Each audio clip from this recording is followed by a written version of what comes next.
20 साल उम्र हो गई, 25 साल उम्र हो गई, दबाए हो दबाए हो दबाए हो दबाए हो कि गलत है गलत है गलत है गलत है, दबाए हो।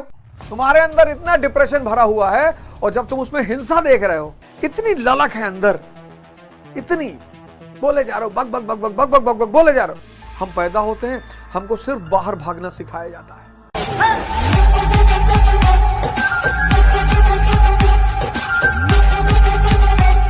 हम पैदा होते हैं, हमको सिर्फ बाहर भागना सिखाया जाता है। सिर्फ व्यक्ति पैदा होता है, उसका सारा संसार का निर्माण बाहर किया जाता है। वो भी जरूरी है, वो भी जरूरी है, लेकिन द्विज, इसीलिए हिंदुओं ने एक सिद्धांत दिया, द्विज, ट्वाइस बॉर्न। पहला जन्म कौन देगा?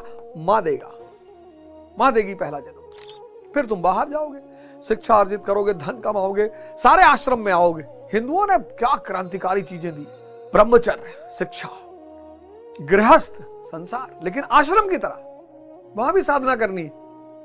वानप्रस्थ आश्रम, यानी पूरा जीवन श्रम है। और हमको क्या सिखाया जाता है? श्रम से बचना, कि भैया एक बढ़िया हॉस्टल बनवाई दी, फिर 5 लाख रुपया महीना आवेला, फिर कोनो काम ना करे पड़ी।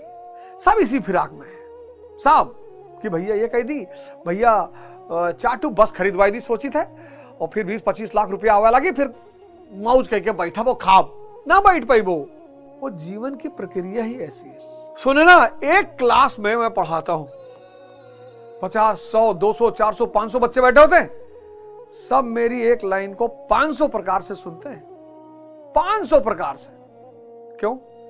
मन की स्थिति, मन की स्थिति, सिर्फ मन की स्थिति, मन की स्थिति ऐसी है। कोई जरूरी नहीं कि आप जहां बैठो आपका मन वहीं हो। इसलिए मैं बियर बार को बड़ा ताकतवर मानता हूं। वहां बैठने के बाद लोग बाहर भाग ही नहीं पाते, लेकिन मंदिर बैठने के बाद लोग बहुत जगह भाग जाते हैं, मस्जिद बैठने के बाद लोग बहुत जगह भाग जाते हैं। भगवान का मंदिर, शैतान का बियर बार। शैतान भी तो अपना कोई अड्डा बनाएगा, उसको भी तो भक्त चाहिए, उसको भी तो अनुयायी चाहिए। वो भी कोई जगह बनाएगा कि जाओ और उसका जलवा देखो। तुम सीरीज देख रहे हो, विचार शून्य हो जा रहे हो। तुम्हारे अंदर इतना डिप्रेशन भरा हुआ है, और जब तुम उसमें हिंसा देख रहे हो, तुमको आनंद आ रहा है। अब तुम वो सीरीज जिसमें सेक्स और हिंसा की भरमार है, वो किसी स्थित प्रज्ञ व्यक्ति को दिखाओगे, वो नहीं देखेगा। जो अंदर है वो हम बाहर देखना चाहते हैं। तुम नशा कर रहे हो, ये विचार शून्य कर दे रहा है तुमको। तुम ब्लू फिल्में देख रहे हो, ये तुमको विचार शून्य कर दे रहा है। इतनी ललक है अंदर, इतनी। एक तो दबाए हो, 20 साल उम्र हो गई, 25 साल उम्र हो गई, दबाए हो दबाए हो दबाए हो दबाए हो कि गलत है गलत है गलत है गलत है, दबाए हो। उस दमन की स्थिति में जब बाहर देख रहे हो, सेक्स, विचार शून्य। बात करना, विचार शून्य, बोले जा रहे हो, bug bug bug bug bug bug bug bug बोले जा रहे हो। मतलब ये सब तुम्हें क्षण भर के लिए विचार शून्य कर रहे हैं, और मजा उस विचार शून्यता का है। लेकिन अज्ञानवश तुमको लगता है कि मजा इनका है, इसलिए तुम इनके पीछे भाग रहे हो। और उसे लगता है कि मुझे सृजन करना चाहिए, तो स्त्री विवाह करेगा। वो कबीरदास जी संतति पैदा करेगा, कमाल कमाली, और कमाल भी सन्यासी हो गया। पिता समझ में आ गए, बूढ़ा वंश वो कबीर का, उपजा पुत्र कमाल। वैराग पैदा हो गया तो अब साधु हो गए। आचरण, अंदर से आचरण आ गया, अंदर से। पाखंडी नहीं है, पाखंडी नहीं है। पाखंडी तो इतना बुरा जीवन जीता है, अरे बाप रे बाप। पाखंडी से बुरा जीवन इस धरती पे कोई जीता ही नहीं। इस धरती पे जो सबसे बुरा जीवन जीता है, वो पाखंडी जीता है। क्यों? भोगी क्या है? कम से कम मन से मस्त तो है, यहां मुझे स्त्री चाहिए, यहां मुझे पुरुष चाहिए, यहां शराब पीना है मुझे, यहां मुझे ये करना है। पाखंडी चाहिए पर कह नहीं सकता। कितना अंतर द्वंद, कितना अंतर लड़ाई, कितना परेशान होता होगा वो। राजस्थान में एक लड़के ने ब्लू फिल्म देखा, तब तक उसकी बहन आ गई, 9 साल की बहन, और वो रहा होगा 15-16 साल का। उसने रेप किया और रेप करके उसको मार डाला। संभव है, राजस्थान है। फिर माँ बाप क्या करें बेचारे। बेटे का मामला तो बेटी का लाश किसी तरह दबाया, लेकिन बाद में मुद्दा खुल गया, तीनों को सजा हुई। मैं आश्रम जाता हूं माया की गुलामी देखने, कि देखो माया गुलामी कर रही है। बहुत मजा आता है मुझे, बहुत मजा। सुखीराम बाबा को देखता हूं, आशीष बाबा को, दीपक बाबा को, बिल्लू बाबा, त्यागी बाबा, सोचता हूं कितने धनी हैं ये लोग, कितने भाग्यशाली हैं। 24 घंटा प्रभु की शरण में हूं। शुद्ध अड़गानंद महाराज, शुद्ध चैतन्य, शुद्ध प्रकाश। मैं सोचता हूं ये लोग कितने धनी हैं, कितने भाग्यशाली हैं। अनामय परम पद, बड़े नाम है इसके। कोई बुद्धिज्म में इसको निर्वाण कहा जाता है, हिंदुइज्म में इसको मोक्ष कहा जाता है, जैनिज्म में इसको कैवल्य कहा जाता है। इसके बड़े नाम है, इस पद के बड़े नाम है। निर्वाण, बुद्धिस्ट इसको निर्वाण कहते हैं, बुझ जाना। जैनी इसको कैवल्य कहते हैं, परम ज्ञान।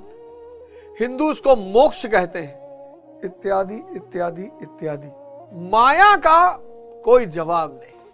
आदमी को भरमाने में विश्वामित्र को उलझा दिया मेनका के नाम पे। बुद्ध को भी जब अंतिम अनामय पद की स्थिति आई तो मार, शैतानों का जो राजा है, उसने अपनी तीनों बेटियों को भेज दिया कि जाओ।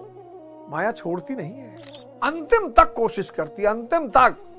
ये ले लो, नहीं, ये ले लो, अच्छा एमपी बनोगे, नहीं नहीं, प्रधानमंत्री, अरे चलो अंबानी बन जाओ, अरे अरे, तो पता है कहीं तो टूटोगे। माया का इतना विस्तृत रूप है, इतनी सुंदरतम स्त्रियां हैं, इतने सुंदर पुरुष है, बाहर जो कुछ फैला है सब माया है, जो कुछ भी बाहर फैला है सब माया है। कहां कहां बचोगे? यही है कल्प वृक्ष की धारणा कि स्वर्ग में भैया कल्प वृक्ष है, जो मांगोगे मिल जाएगा। मांगने की जरूरत ही नहीं है, माया गुलाम है तुम्हारी। ये अनामय परम पद जो है, कैवल्य जो है, निर्वाण, वहां माया तुम्हारी गुलाम हो गई।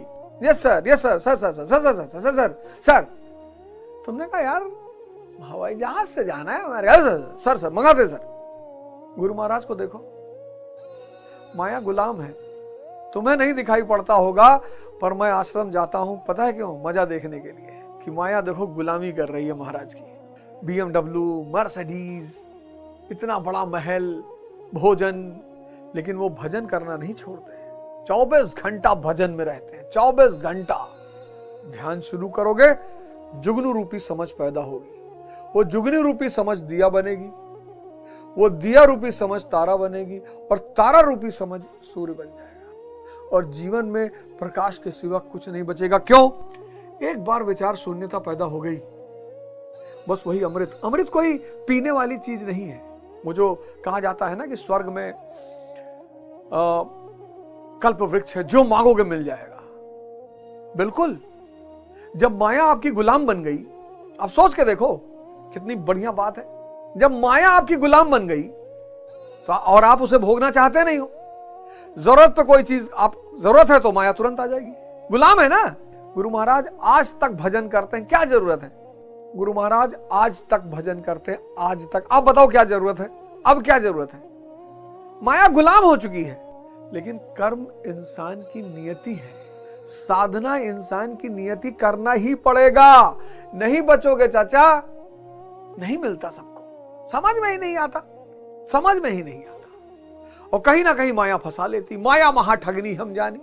माया तो पता नहीं किस जगह पे दबा देगी उठाकर। तो निष्काम कर्म, निष्काम कर्म करना है, निष्काम साधना, आराधना की तरह जागृत हो गए। निष्काम कर्म किया, मोह खत्म हो गया, क्योंकि इच्छा और फल बचा ही नहीं। कर्म ही करना है और फल सुनिश्चित है, फल सुनिश्चित है। वो अब कोई माई का लाल तोड़ ही नहीं सकता उस नियम को, फल सुनिश्चित है। कोई माई का लाल उस नियम को तोड़ ही नहीं सकता, फल सुनिश्चित है।